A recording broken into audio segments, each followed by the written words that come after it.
पिछले वाले क्लास तक हम लोगों ने स्मॉल जी का फॉर्मूला निकालना सीखा था।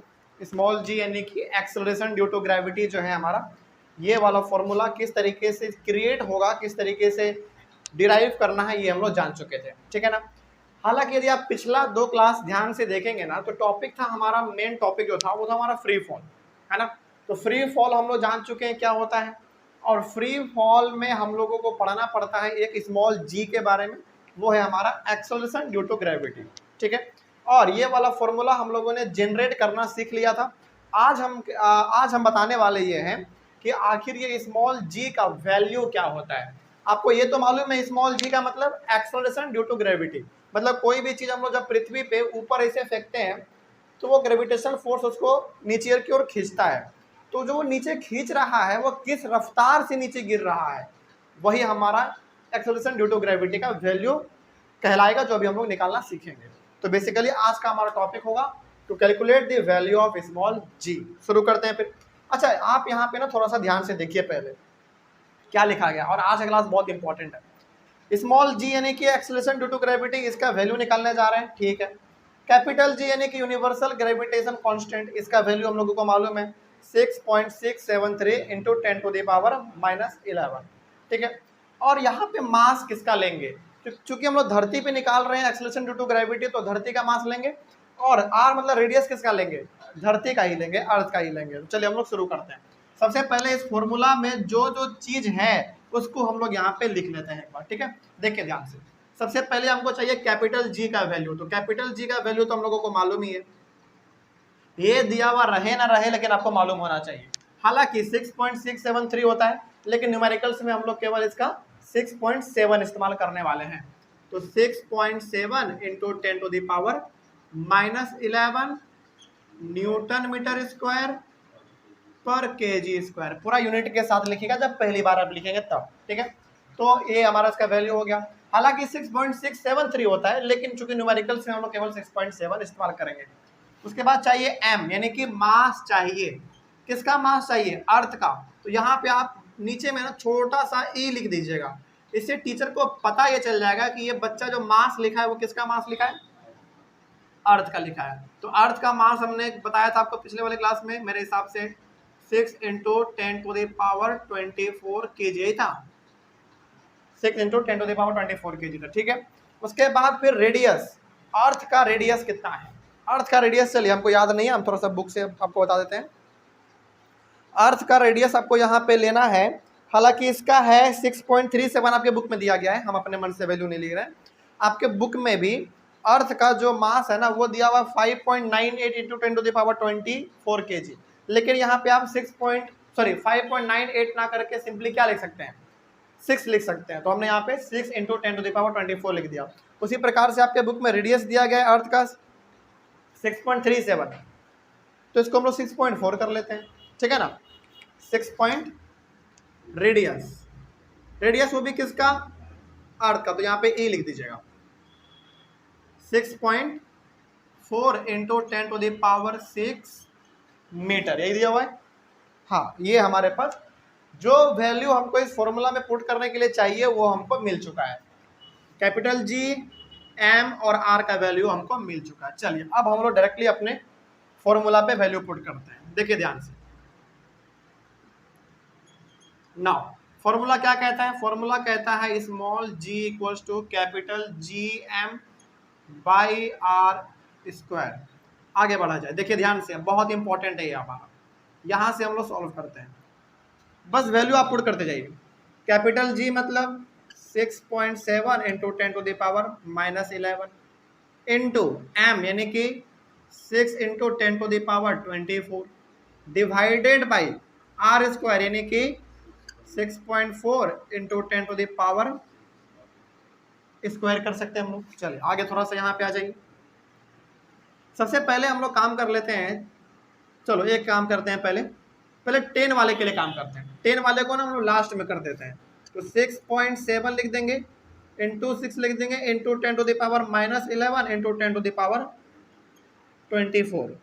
अब यहाँ पे आप ध्यान से देखो, ये स्क्वायर इन दोनों के लिए होगा, तो यहाँ पे हम लोग इसको 6.4 का स्क्वायर लिख के और यहाँ पे हमारा 10 का पावर 6 है और होल पावर 2 है। इट मीन्स पावर हमारा यहाँ पे मल्टीप्लाई होता है, तो 10 टू द पावर 12 हो जाएगा। ये हम लोग इसको ऐसे लिख सकते हैं, मतलब कि इसको हमने यहाँ पे सॉल्व कर लिया और इसका स्क्वायर हमने यहाँ पे रहने दिया। ठीक है, अब आपको मालूम है जब कोई भी चीज हमारा पावर में नीचे रहे तो वो हमारा ऊपर जाएगा तो माइनस में हो जाएगा। तो यहाँ पे हम लोग ये भी कर सकते हैं 6.7 into 6 into 10 to the power -11 into 10 to the power 24 into 10 to the power -12। ठीक है, डिवाइडेड बाय, और इसको हम लोग 6.4 इंटू 6.4 दो बार लिख सकते हैं क्योंकि स्क्वायर था।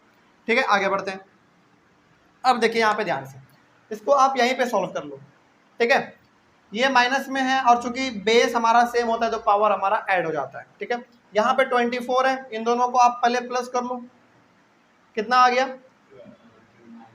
-23 और ये हमारा 24। आप सॉल्व करेंगे 10 टू द पावर 1 आएगा, और 1 लिखते हैं क्या हम लोग? नहीं लिखते हैं। तो यहाँ पे सिंपली हम लोग लिख देंगे 6.7 into 6 into 10 to the power 1, लेकिन 1 हम लोग यहाँ पे जनरली लिखते नहीं है तो आप उसको छोड़ सकते हैं, 6.4 इंटू 6.4। ठीक है, चलिए, और हमने आपको बार बार कहा है कि जब भी पॉइंट आपको दिखे तो पहले पॉइंट को आप हटाओ। आप इस पॉइंट को हटाओगे तो आप लिखोगे 67/10, हाँ या ना? बिल्कुल, इंटू 6 इंटू 10, ऊपर का काम हमने अभी फिलहाल किया। ठीक है, अब नीचे आप क्या लिखोगे 64, तो ऊपर में आपको मल्टीप्लाई करना पड़ेगा 10 से, हाँ या ना? बिल्कुल, और फिर यहाँ पे आप 64 लिखोगे तो यहाँ पे आपको 10 से मल्टीप्लाई करना पड़ेगा। ठीक है, आगे बढ़िए। उसके बाद थोड़ा सा आप यहाँ पे आइए, यहाँ पे आप देख लो थोड़ा, ये 10 से आप इस 10 को काट दो और आप करोगे, चलो ऐसे थोड़ा सा कर लो, यहाँ पे 67 into 6 into 100 divided by 64 into 64। ठीक है ना? अब काटो मत, रहने दो, एक काम कर लो आप यहाँ पे, बस क्या कर सकते हैं आप 67 इसको मल्टीप्लाई कर दो 600 डिवाइडेड बाई 64 इंटू 64। अब चूंकि कैलकुलेशन थोड़ा सा बड़ा है, आप इसको काटेंगे डिवाइड करेंगे, इतना हमने पहले करके रख रखा है, तो इतना आप इसको सॉल्व कीजिएगा तो आपके पास एक अप्रॉक्स जो है ना 9.8 आएगा, 9.85342 ऐसा कुछ आगे और भी आएगा, लेकिन हम लोग एक अप्रॉक्स यहाँ पे 9.8 लिख देंगे। ठीक है, और चूंकि आपने वैल्यू किसका निकाला, स्मॉल जी का, और स्मॉल जी हमारा होता क्या है, एक्सेलरेशन ड्यू टू ग्रेविटी, यानी कि ये भी हमारा एक्सेलरेशन ही है, तो ये भी हमारा मीटर पर सेकेंड स्क्वायर में ही होगा। एक बार देख लो, ये आ रहा है कैमरा में नीचे, तो ये भी हमारा 9.8 मीटर पर सेकेंड स्क्वायर ही आएगा। ठीक है, चलो, तो यहां से अब आपको ना समझना पड़ेगा ये आखिर आपने क्या वैल्यू निकाला है, इसको पहले समझिए। यहां तक तो कोई भी बच्चा वैल्यू पुट करके निकाल देता, लेकिन इसका मेन असल काम जो है ना अब शुरू होता है। समझिए, यहाँ पे हमारे पास स्मॉल जी है, यानी कि एक्सेलरेशन ड्यू टू ग्रेविटी, और ये एक्सेलरेशन ड्यू टू ग्रेविटी कौन से प्लैनेट के ऊपर है, धरती के ऊपर है। कैसे पता चला हमको? क्योंकि आपने मास लिया धरती का, रेडियस लिया आपने धरती का, कोई डाउट इसमें? चलिए, तो ये आपने एक्सेलरेशन ड्यू टू ग्रेविटी जो निकाला 9.8 मीटर पर सेकेंड स्क्वायर, इसका मतलब क्या है अब इसको समझिए। इसका मतलब है कि यदि हम धरती पे कोई ऑब्जेक्ट यहां से छोड़ेंगे, मान लीजिए, और आपको मालूम है कि धरती इसके ऊपर एक ग्रेविटेशन फोर्स लगा रहा है और इसको ये नीचे खींचेगा। ठीक है, तो जब जब ये नीचे आता रहेगा तब तब इस बॉडी में 9.8 मीटर पर सेकेंड स्क्वायर का एक्सेलरेशन इंक्रीज होता रहेगा, होता रहेगा, होता रहेगा। इसीलिए आप देखते हैं कि जब हम कोई भी ऑब्जेक्ट ऊपर से छोड़ते हैं और जब वो नीचे आता है तो बहुत रफ्तार के साथ आता है। आप यहाँ पे ये मत सोचिएगा कि यहाँ पे हमने छोड़ा और यहाँ पे जो इसका वेलोसिटी होगा उसी वेलोसिटी के साथ ये नीचे गिरेगा, बिल्कुल भी नहीं ऐसा होता है, ऐसा नहीं होता है। इसका मतलब यहाँ पे ये होता है कि जब तक वो ऊपर से नीचे आता रहेगा, हर सेकेंड वो 9.8 मीटर पर सेकेंड स्क्वायर से अपना एक्सेलरेशन बढ़ाता रहेगा, बढ़ाता रहेगा। इसीलिए कोई भी ऑब्जेक्ट, मान लीजिए कि 3 मंजिला बिल्डिंग से छोड़ा गया, आप उसको कैच करते हैं तो आपके हाथ में फोर्स ज्यादा पड़ता है, क्यों? क्योंकि इसका वेलोसिटी ज्यादा था। और कोई भी ऑब्जेक्ट मान लीजिए आप यहीं से केवल कैच कर रहे हैं, कुछ बुझाएगा? कुछ नहीं बुझाएगा। क्यों? क्योंकि इसमें एक्सेलरेशन प्रोड्यूस होने का टाइम ही नहीं मिल पाया, इसको नहीं मिल पाया, इसीलिए हमको ये ज़्यादा फोर्स नहीं लगाना पड़ा रोकने के लिए। ठीक है, तो ये स्मॉल जी का जो वैल्यू 9.8 मीटर पर सेकेंड स्क्वायर आया है, ये एक्सेलरेशन ड्यू टू ग्रेविटी है। किस पे? अर्थ पे। तो अर्थ पे आप कोई बोले कि बताओ इसका मतलब थोड़ा हमको समझाओ। इसका मतलब आप ऐसे समझिएगा कि देखिए, जब कोई भी ऑब्जेक्ट हम पृथ्वी पे किसी हाइट से छोड़ते हैं तो वो जो नीचे आता है ना, वो हर सेकंड अपना 9.8 मीटर पर सेकंड स्क्वायर से एक्सेलरेशन बढ़ाता रहता है। यही है हमारा acceleration due to gravity. Okay, चलिए अब इतना आपको यदि समझ में आ गया है तो हम लोग एक्सेलरेशन ड्यू टू ग्रेविटी जो है ना मून पे भी निकालेंगे, टेंशन नहीं लीजिएगा। ठीक है, अच्छा मून पे आप देखते होंगे कि अक्सर कोई भी चीज जो है ना फिल्मों में क्या दिखाया जाता है कि कोई भी चीज मून पे गया तो वो उड़ता रहता है ना। ऐसा इसलिए होता है क्योंकि वहां पे एक्सेलरेशन ड्यू टू ग्रेविटी बहुत कम है, इससे तो लगभग 8 गुना कम है, 8 साढ़े 8 गुना के आसपास कम है। तो जरा आप सोचिए, जब कोई ऑब्जेक्ट हम यहाँ से छोड़ रहे हैं पृथ्वी पे यहाँ से, तो तुरंत हमारे हाथ पे जाके टकरा जा रहा है। क्यों? क्योंकि 9.8 था। चंद्रमा पे जब जाके कोई चीज छोड़ेंगे ना तो ये 8 गुना कम है, तो वो कैसे आगे गिरेगा? एकदम धीरे धीरे धीरे धीरे आएगा, धीरे धीरे आएगा, तब जाके चंद्रमा के सतह से टकरा के बैठ जाएगा। इसीलिए आपको फिल्मों में अक्सर दिखाया जाता है कि चंद्रमा पे आदमी जो ना उड़ रहा होता है। एक्चुअली में उड़ता तो है आदमी, इसमें कोई शक नहीं है, लेकिन आखिरकार लास्ट में वो भी चंद्रमा पे आ ही जाएगा। क्यों आ जाएगा? क्योंकि वहां पे एक्सेलरेशन ड्यू टू ग्रेविटी कुछ है, हालांकि इससे कम ही है लेकिन है। इसका मतलब हो गया कि चंद्रमा पे भी आदमी जब ऐसे उछलेगा तो चंद्रमा पे गिरेगा, लेकिन गिरने में टाइम थोड़ा सा ज्यादा लगेगा। इसीलिए हमको लगता है कि वहां पे हर चीज उड़ता रहता है, एक्चुअली में उड़ता नहीं रहता है, एक्चुअली वो गिर रहा होता है, लेकिन गिरने में उसका समय ज्यादा लगता है। अब उसके बारे में भी हम लोग डिस्कस करेंगे कि आखिर मून पे एक्सेलरेशन ड्यू टू ग्रेविटी कितना होता है, आपको यहाँ पे एहसास और फर्क दोनों पता चल जाएगा। ठीक है, चलिए खैर आगे बढ़ते हैं हम लोग अपने टॉपिक के अकॉर्डिंग। अब यहाँ पे आपने स्मॉल जी का वैल्यू निकाल तो दिया, एग्जाम में जब भी पूछे आपसे कि स्मॉल जी का वैल्यू निकाल के दिखाओ अर्थ पे, तो आप ये सब वैल्यू पुट कीजिएगा और इसको निकाल के दिखा दीजिएगा। ठीक है, हालांकि आपका कितना आया है? 9.8 आया है, और न्यूमेरिकल्स में भी जब हम लोग स्मॉल जी का वैल्यू इस्तेमाल करेंगे ना, वो 9.8 नहीं करेंगे, 10 करेंगे। न्यूमेरिकल्स में हम लोग क्यों पॉइंट से बचना चाहते हैं? ताकि हमारा कैलकुलेशन थोड़ा सा आसान हो जाए, इजी हो जाए। तो हालांकि वैल्यू इतना ही है, 9.8 है, लेकिन ये हमारा न्यूमेरिकल्स में हम लोग इसका इस्तेमाल करेंगे। ठीक है, आगे बढ़ते हैं। अब इसमें क्या कहा गया है, बहुत इंपॉर्टेंट पॉइंट यहाँ पे लिखा हुआ है।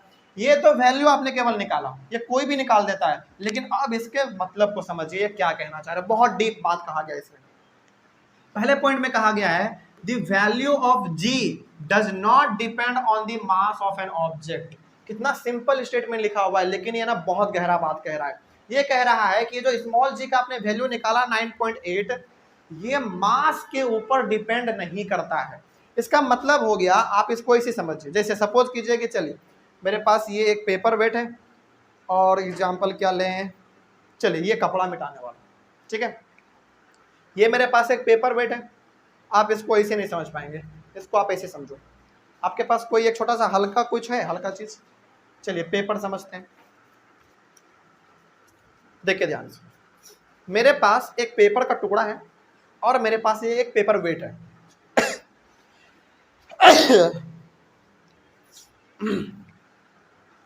पेपर का टुकड़ा और ये हमारे पास पेपर वेट, इसका मास क्या है? थोड़ा ज्यादा है, भारी लग रहा है हमको, ये बहुत ही हल्का है, मुश्किल से 15 से 20 ग्राम का होगा। ठीक है, ग्राम का हो सकता है क्योंकि लपेटा हुआ है इधर, तो ये हमारा 15 से 20 ग्राम का होगा, मास इसका कम है। और ये हमारे पेपर वेट लगभग 400 से 300 ग्राम के आसपास होगा। मतलब कि बेसिकली आप ऐसा समझो, इसका मास ज़्यादा है, इसका मास थोड़ा कम है। तो अब स्मॉल जी का मतलब क्या हुआ? स्मॉल जी का मतलब हुआ यानी कि 9.8 मीटर पर सेकेंड स्क्वायर का मतलब हो गया कि यदि हम यहाँ से कोई ऑब्जेक्ट छोड़ेंगे तो जब जब वो नीचे गिरता रहेगा, हर सेकेंड इसमें 9.8 मीटर पर सेकेंड स्क्वायर का एक्सेलरेशन इंक्रीज होता रहेगा, तभी जाके जब ये धरती से टकराएगा तो बहुत भयंकर टकराएगा, क्योंकि वेलोसिटी इसका बढ़ चुका होगा।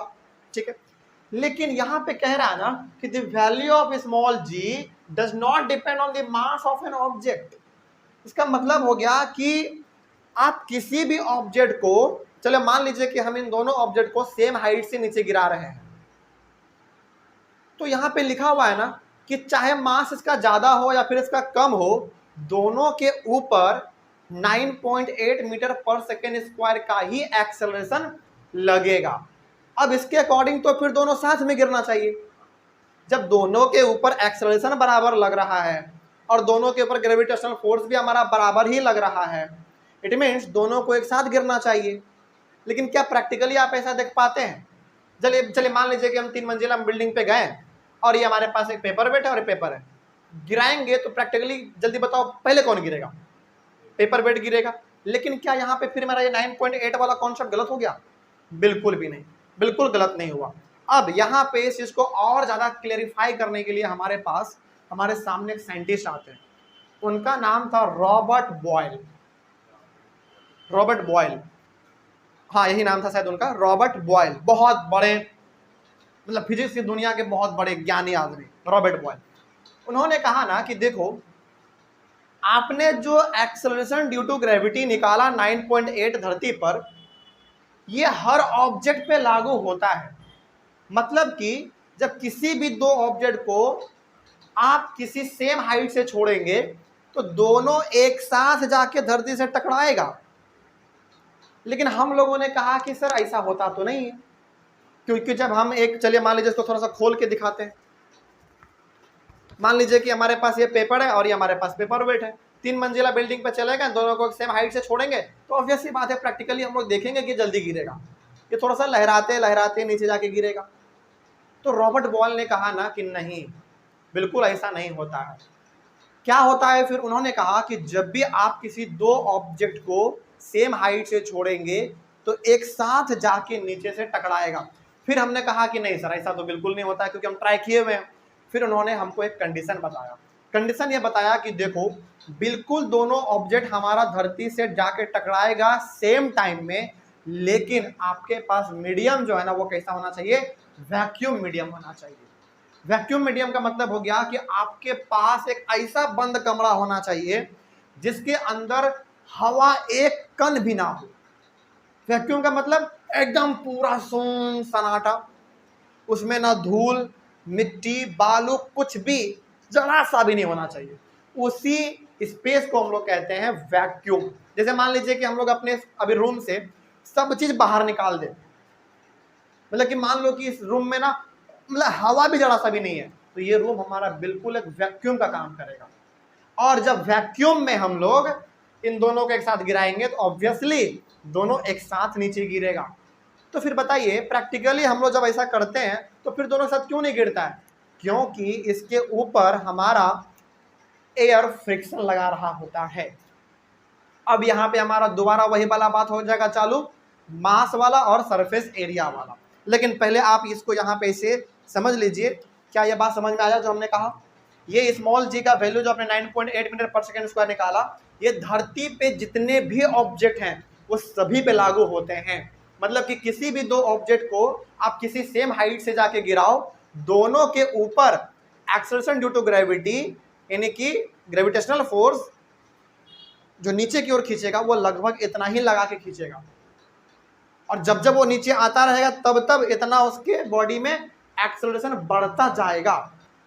और जब दोनों बॉडी में एक्सेलरेशन बराबर लग रहा है, इट मीन्स दोनों को साथ गिरना चाहिए था नीचे। लेकिन प्रैक्टिकली ऐसा नहीं होता है। तो इसके सामने इस चीज़ को हमको समझाने के लिए हमारे सामने एक साइंटिस्ट आते हैं, उनका नाम था रॉबर्ट बॉयल। उन्होंने कहा कि देखो बच्चा, ये जो 9.8 मीटर पर सेकेंड स्क्वायर आप देख रहे हैं, बिल्कुल ये हर ऑब्जेक्ट पे लागू होता है और हर ऑब्जेक्ट जाके साथ में ही गिरेगा, चाहे कोई ऑब्जेक्ट भारी हो या फिर चाहे कोई ऑब्जेक्ट हल्का हो, दोनों साथ में गिरेगा। लेकिन शर्त ये होना चाहिए कि मीडियम आपका वैक्यूम वाला होना चाहिए, उसमें जरा सा भी हवा नहीं होना चाहिए। कोई दिक्कत? लेकिन क्या हम लोग जो गिराते हैं क्या वो वैक्यूम में गिराते हैं? कभी नहीं। वो तो हमारा नॉर्मल खुला एनवायरनमेंट है, और खुले एनवायरनमेंट में कितना ज़्यादा एयर का प्रेशर लग रहा होता है। जैसे मान लीजिए कि इस रूम में आपको उतना हवा अभी महसूस नहीं हो रहा है, लेकिन हर जगह हवा भरा हुआ है। कोई दिक्कत? तो यहाँ पे उन्होंने कहा कि लेकिन मीडियम कैसा होना चाहिए? वैक्यूम वाला होना चाहिए, तभी जाके मेरा दोनों ऑब्जेक्ट साथ में जाके नीचे गिरेगा। लेकिन हम लोगों ने प्रैक्टिकली जब ऐसा किया तो चूंकि हम लोगों के बस में भी नहीं है, क्या हम लोग वैक्यूम वाला एरिया कभी बना सकते हैं? मान लीजिए कि आप क्या कर रहे हैं, चारों तरफ से आपने दीवार खड़ा कर दिया, ऊपर से आपने छज्जा दे दिया, और आप चाहते हैं कि पूरी तरीके से बंद हो गया मतलब के अंदर वैक्यूम हमारा क्रिएट हो गया। नहीं, ऐसा नहीं होगा। कि आप कितना भी कोशिश कर लो, आप हमारे बस का बात तो नहीं है। हालांकि साइंटिस्ट इसको करते होंगे और वो लोग करते भी हैं, वो लोग मीडियम वैक्यूम बना लेते हैं अलग अलग प्रकार के एक्सपेरिमेंट को करने के लिए। हम लोग कितना भी कोशिश करेंगे नहीं बन पाएगा। तो फिर हम लोगों को रॉबर्ट बॉयल ने कहा कि देखो, आपके पास यदि एक वैक्यूम नहीं है, आपके पास यदि एक वैक्यूम नहीं है, तो हम आपको ना कॉन्सेप्ट समझा रहे हैं, आप वो समझ जाओ और उसके ऊपर विश्वास कर लो।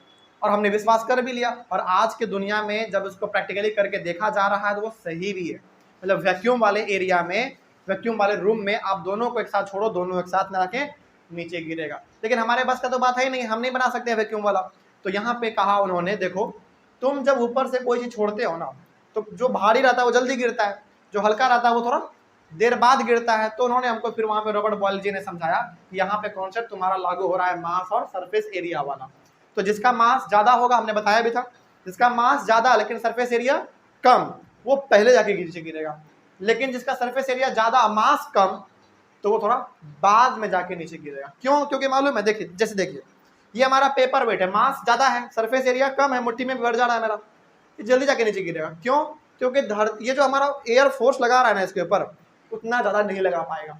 क्यों नहीं लगा पाएगा? क्योंकि पहली बात मास ज्यादा है, भारी है, दूसरी बात सरफेस एरिया इसके पास बहुत कम है, और सरफेस एरिया ज्यादा होगा तभी तो इसके ऊपर फोर्स ज्यादा लगेगा।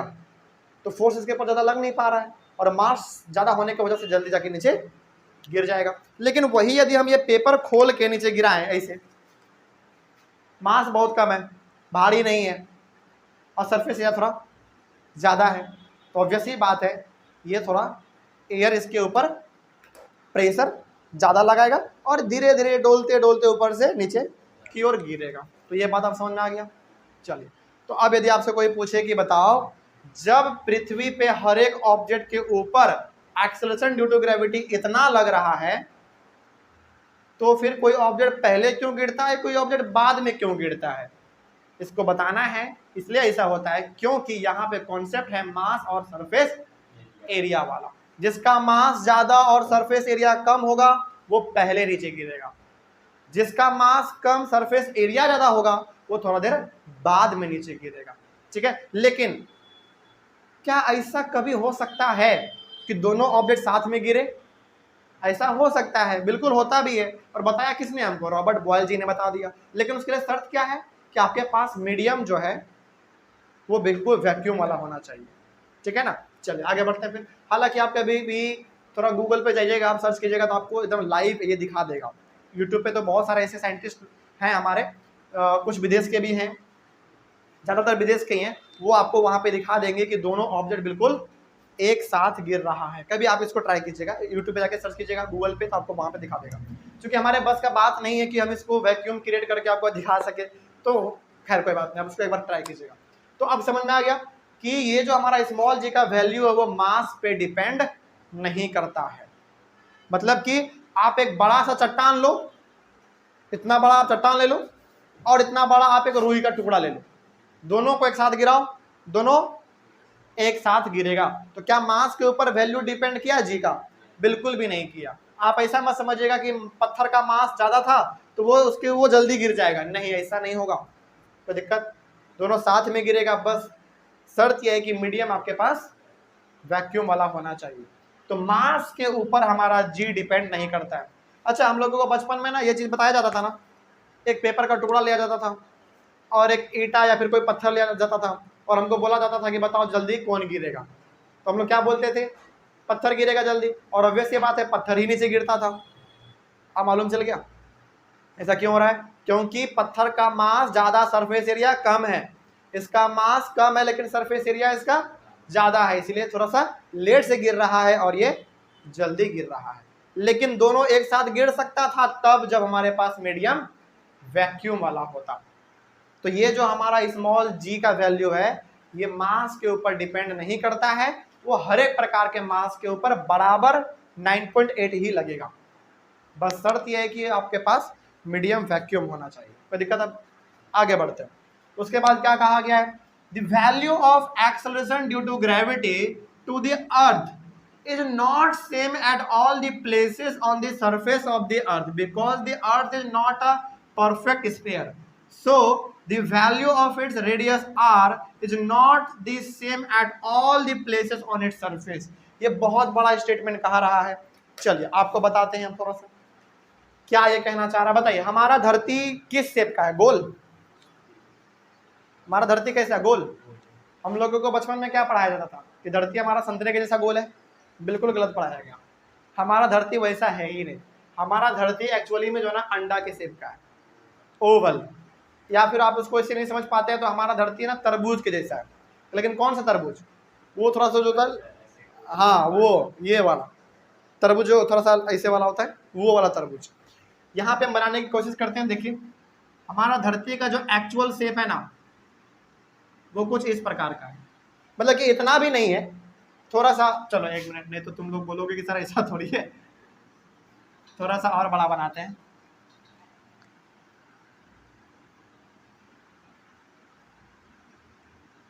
कुछ ऐसा है, थोड़ा सा इसको और आप ऐसे कर लीजिएगा, इस प्रकार का कुछ है। यानी कि ये हमारा धरती कुछ इस तरीके का दिखता है। ठीक है, अब आपको मालूम है कि यदि ये धरती है तो इसका सेंट्रल पॉइंट होगा, इसका ये क्या है?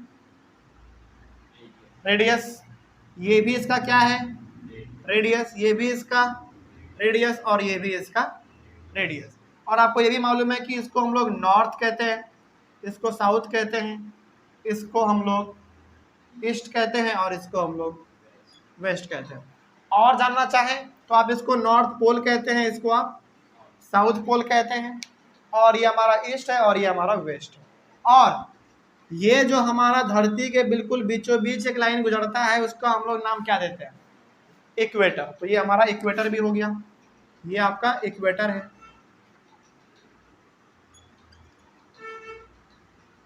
ओके, चलो हम क्या बताना चाह रहे हैं आपको वो चीज समझिए, बहुत इंपॉर्टेंट है ये।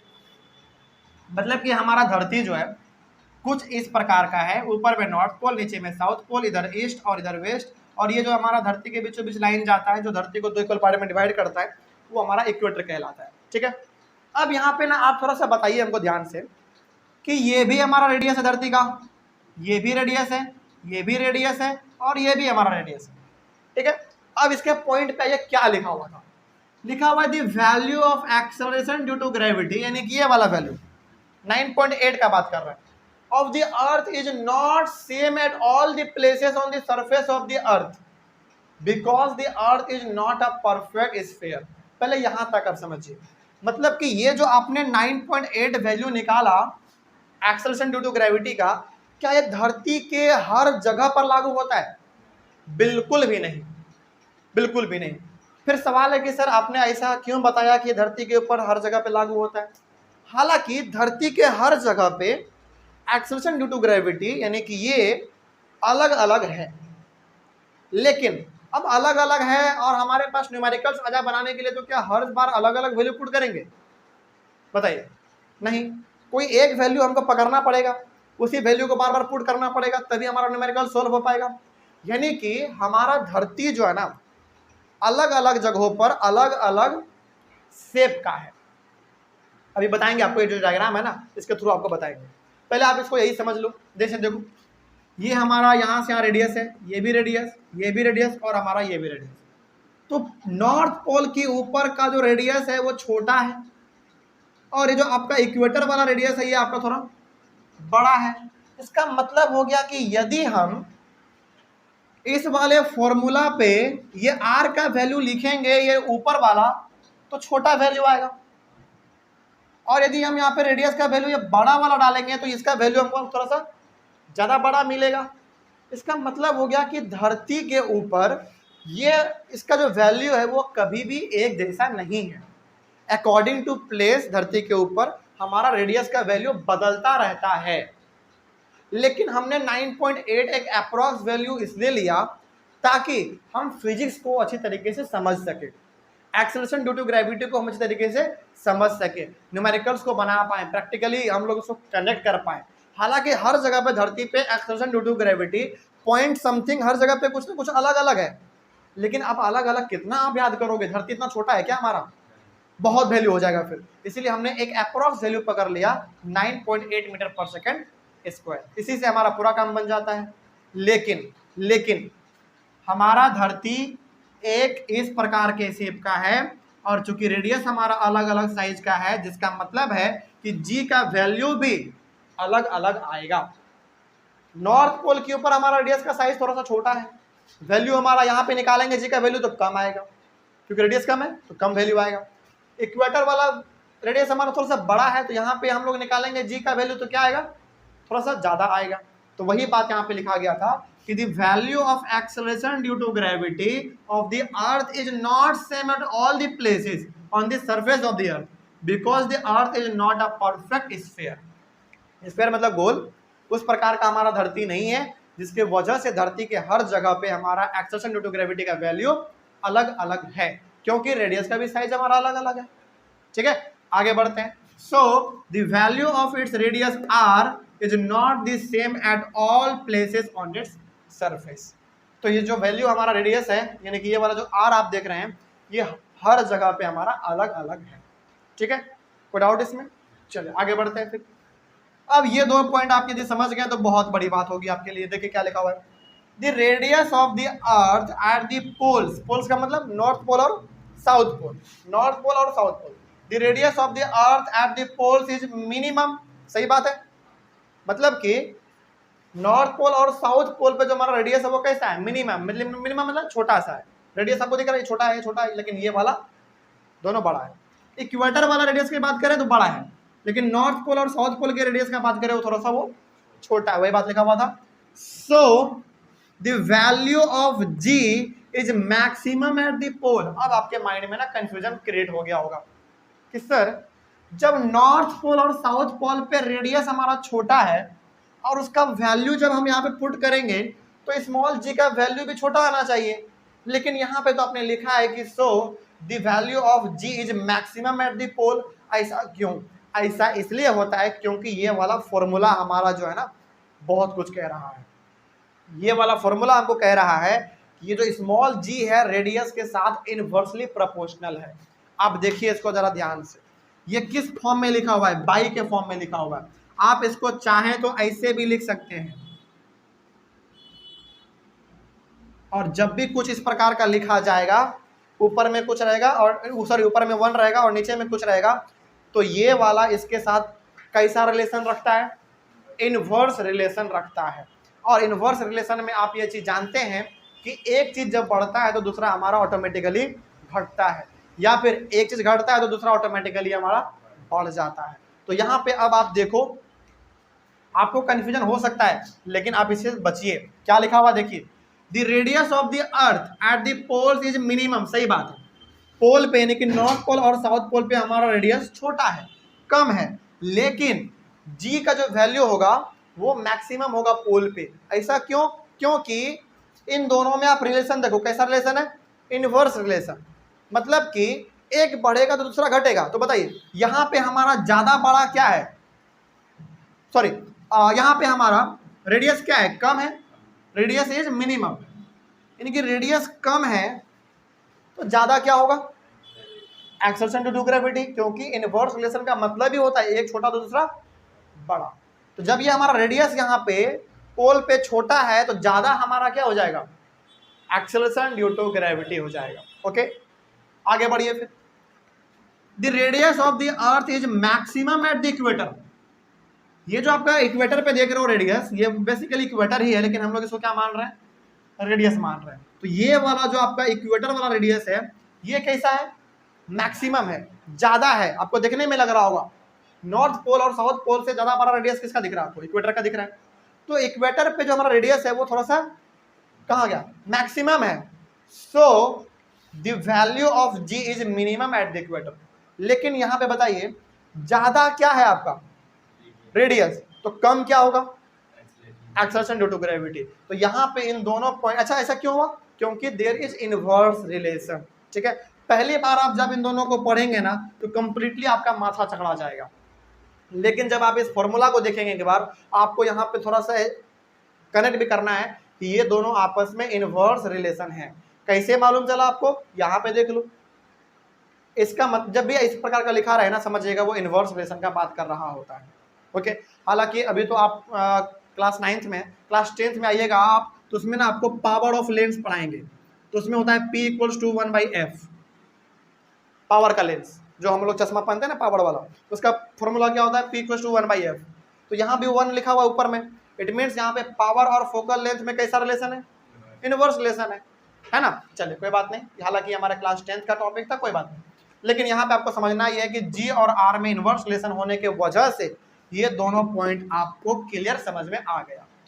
तो यहाँ पे अब यदि आपसे कोई चलते फिरते पूछे कि बताओ आपने स्मॉल जी का फॉर्मूला पढ़ा Gm/r², इसके तहत आपने ये भी जाना कि पोल पे रेडियस जो है ना वो छोटा होता है, लेकिन पोल पे एक्सेलरेशन ड्यू टू ग्रेविटी ज्यादा क्यों हो गया फिर? मतलब कि जब रेडियस हमारा पोल पे छोटा है तो एक्सेलरेशन ड्यू टू ग्रेविटी भी छोटा होना चाहिए, उसका वैल्यू भी कम होना चाहिए, लेकिन उसका वैल्यू ज्यादा क्यों है? Because there is inverse relation between small g and capital R. कोई दिक्कत इसमें? मतलब कि यहाँ पे रेडियस का वैल्यू छोटा होता है, लेकिन एक्सेलरेशन ड्यू टू ग्रेविटी यहीं पे हमारा सबसे ज्यादा होता है, इस पोल पे और इस पोल पे। लेकिन इसका उल्टा भी होता है, हमारा इक्वेटर पे जो हमारा रेडियस है उसका वैल्यू ज्यादा है, रेडियस का वैल्यू ज्यादा है, लेकिन कम क्या हो गया उसका? एक्सेलरेशन ड्यू टू ग्रेविटी हो गया। आप ना इसको ऐसे भी समझ सकते हैं, मान लीजिए कि हम धरती पे ऐसे खड़े हैं, ठीक है, कोई भी चीज आप जब आप ऊपर फेंकते हो, मतलब कि नॉर्थ पोल के ऊपर आप जब फेंकते हैं और जब आप उसको कैच करते हैं तो आपको झटका ज्यादा लगता है, लेकिन जब आप इक्वेटर पे खड़े होकर फेंकेंगे, इक्वेटर पे खड़े होकर फेंकने का मतलब क्या है? बहुत ही नीचे हो गया, नीचे फेंकना, और कोई भी नीचे आप फेंकते तो ऑब्वियस बात है कैच रहने में आसानी हो जाता है। वही बात यहाँ पे कहा गया है कि जब भी कोई चीज हम ऊपर फेंकते हैं, नॉर्थ पोल के ऊपर फेंकते हैं, हालांकि रेडियस तो छोटा ही है, लेकिन जब हम लोग कैच करते हैं तो वहां पे एक्सेलरेशन ड्यू टू ग्रेविटी ज्यादा होने के कारण हमारे हाथ में झटका लगता है, हम लोग हाथ अपना इसे पीछे कर लेते हैं। लेकिन जब इक्वेटर पे आप खड़े होके कोई चीज ऊपर फेंकिएगा तो आपका उतना झटका महसूस नहीं होगा। क्यों नहीं होगा? क्योंकि ज्यादा दूर ऊपर जा ही नहीं पाएगा, इस तरीके का यहाँ पे बना हुआ है। कोई डाउट इसमें? चलो, तो ये वाला फॉर्मूला भी आपको समझ में आ गया। तो ऐसा क्यों हुआ? This happens because of this formula, इस फॉर्मूला की वजह से हमारा ऐसा हुआ। आगे बढ़ते हैं। In this formula g is inversely proportional to the square of radius of the earth, यानी कि जो हमारा g है इनवर्सली प्रोपोर्शनल है धरती के रेडियस के स्क्वायर के, धरती का रेडियस और उसका स्क्वायर के इनवर्सली प्रोपोर्शनल है। अब यहां तक में कोई डाउट है तो आप एक बार पूछ लीजिए। पूरा चीज क्लियर? तो to calculate the value of g में हम लोगों ने क्या पढ़ा, 2 मिनट के अंदर फटाक से हम लोग रिवाइज करते हैं। और ये वाला डायग्राम जो है ना बड़ा सिंपल है, लेकिन हम चाहेंगे कि आप इस डायग्राम को अपने नोटबुक में जरूर बनाइएगा बहुत, और खास करके उसको बनाइएगा कहाँ पे? यहाँ पे बनाइएगा, इस फॉर्मूला के बगल में, ताकि आप ऊपर से पढ़ते पढ़ते आएंगे और अचानक डायग्राम पे आपको ध्यान पड़ेगा तो आप पॉइंट को भी समझ जाएंगे। ठीक है, चलिए आपने क्या पढ़ा आज उसको थोड़ा सा हम लोग फटाक से रिवाइज करते हैं। आपने पिछले वाले क्लास में ये पढ़ा था कि हमारा जो स्मॉल जी का फॉर्मूला होता है वो हमारा Gm/r² होता है।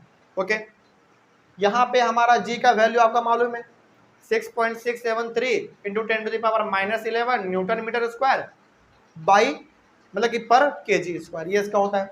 और यहाँ पे मास आप किसका लेंगे? धरती के ऊपर आप निकाल रहे हैं तो धरती का मास लेंगे, धरती के ऊपर निकाल रहे हैं तो धरती का रेडियस लेंगे। इसका वैल्यू पुट करके आप इसको सॉल्व करते करते आएंगे और आपके सामने एक वैल्यू मिल जाएगा, एक अप्रॉक्स वैल्यू 9.8 मीटर पर सेकेंड स्क्वायर आपको एक वैल्यू मिल जाएगा। और जब हम लोग न्यूमेरिकल सॉल्व करेंगे तो इसी वैल्यू को हम लोग 10 इस्तेमाल करेंगे ताकि पॉइंट से हम लोग बच सके। कोई दिक्कत इसमें? और ये 9.8 मीटर पर सेकेंड स्क्वायर जो निकला ये हमारा एक्सेलरेशन ड्यू टू ग्रेविटी निकला। इसका मतलब ये बताता है कि जब भी कोई ऑब्जेक्ट हम ऊपर से नीचे छोड़ेंगे तो जब जब ये ऊपर से नीचे आता रहेगा, हर सेकेंड ये अपने बॉडी में जो रफ्तार है 9.8 का इजाफा करता जाएगा, मतलब कि अपना वेलोसिटी है बार बार इंक्रीज करता जाएगा। और जब वो अचानक हमारे हाथ से जाकर टकराएगा तो बहुत ही जोर से हमको झटका महसूस होगा। तो ये हमारा एक्सेलरेशन ड्यू टू ग्रेविटी का वैल्यू हमारा 9.8 आ गया। ओके, आगे बढ़ते हैं। फिर उसके बाद आपने पढ़ा था कि ये जो हमारा एक्सेलरेशन ड्यू टू ग्रेविटी यानी कि 9.8 है, ये मास के ऊपर डिपेंड नहीं करता है।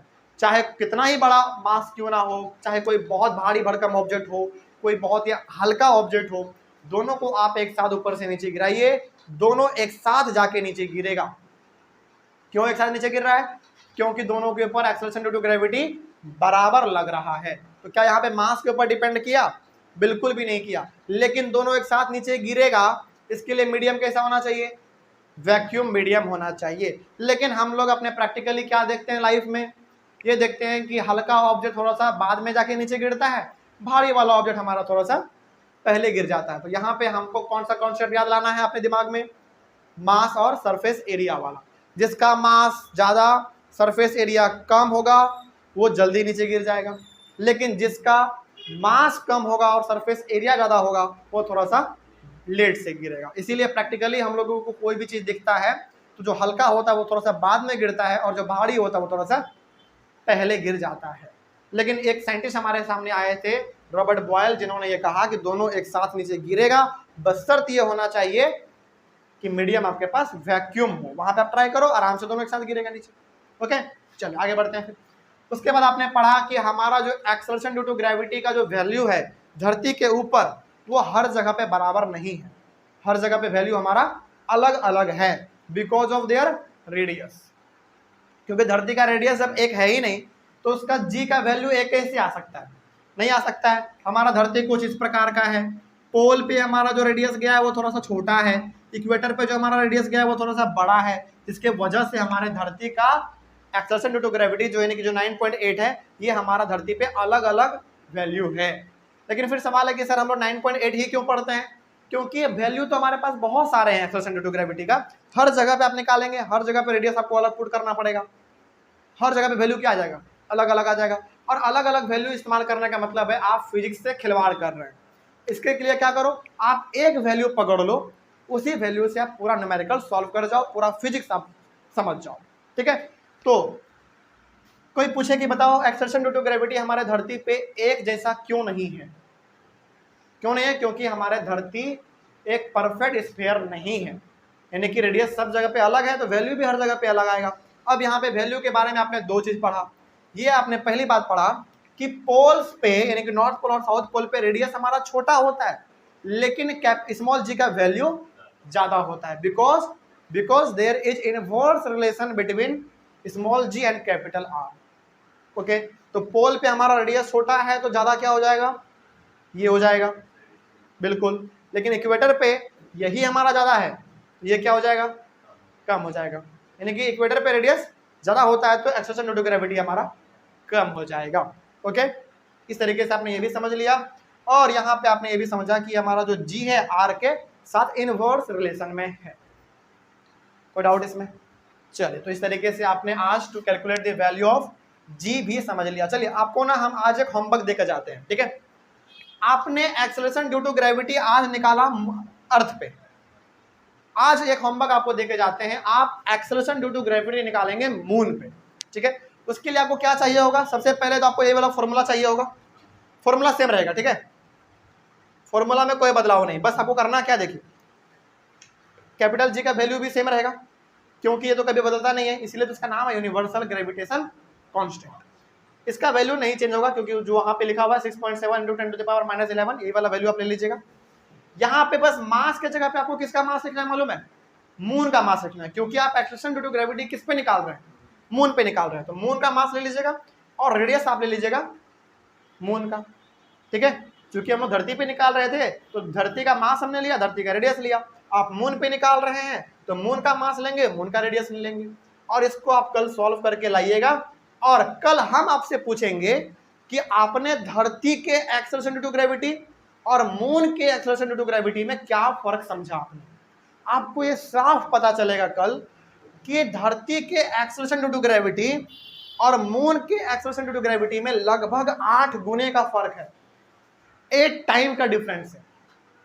इसीलिए कोई भी चीज हम लोग धरती पे ऊपर फेंकते हैं तो फटाक से नीचे आता है, और मून पे कोई चीज ऊपर फेंकते हैं तो वो बहुत ही धीरे धीरे धीरे धीरे आता है। तो आप ये निकल के कल करके आएंगे। चलो, तो ये आपके लिए एक टास्क रहा, तो ये इसका स्क्रीनशॉट ले लीजिए, और कल आप हमको एक्सेलरेशन ड्यू टू ग्रेविटी का वैल्यू निकाल के दिखाएंगे। ये आपके लिए होमवर्क रहा। और मून का मास और मून का रेडियस आपके बुक में दिया गया है, आप एक बार उसको पढ़िए लाइन बाय लाइन, तो आपको मिल जाएगा। एक टेबल भी दिया हुआ, उस टेबल में भी वैल्यू है, उसका आप इस्तेमाल कर सकते हैं। यहाँ पे दिया हुआ है, ये वाला टेबल आपके पास होगा, देख लीजिए। और यहाँ पे ना आप थोड़ा सा काम कीजिएगा, जैसे इसमें अर्थ का मास दिया हुआ है 5.98, आप इसको घुमा के कितना लिख सकते हैं? 6 लिख सकते हैं। उसी प्रकार से धरती का जो रेडियस दिया हुआ है वो 6.37 दिया हुआ है, 6.4 कर दीजिएगा। उसी प्रकार से मून का जो मास है वो 7.36 दिया हुआ है, तो आप इसको 7.4 कर सकते हैं। उसी प्रकार से मून का जो रेडियस है वो 1.74 है, आप इसको 1.8 कर सकते हैं, इसमें कोई बड़ी बात नहीं है। चलिए, तो हम लोग मिलेंगे अपने अगले वाले क्लास में। आई होप ऑनलाइन वाले बच्चे आप लोगों को भी आज का क्लास समझ में आया होगा, और आज का कॉन्सेप्ट बहुत ही इंपॉर्टेंट था, है ना।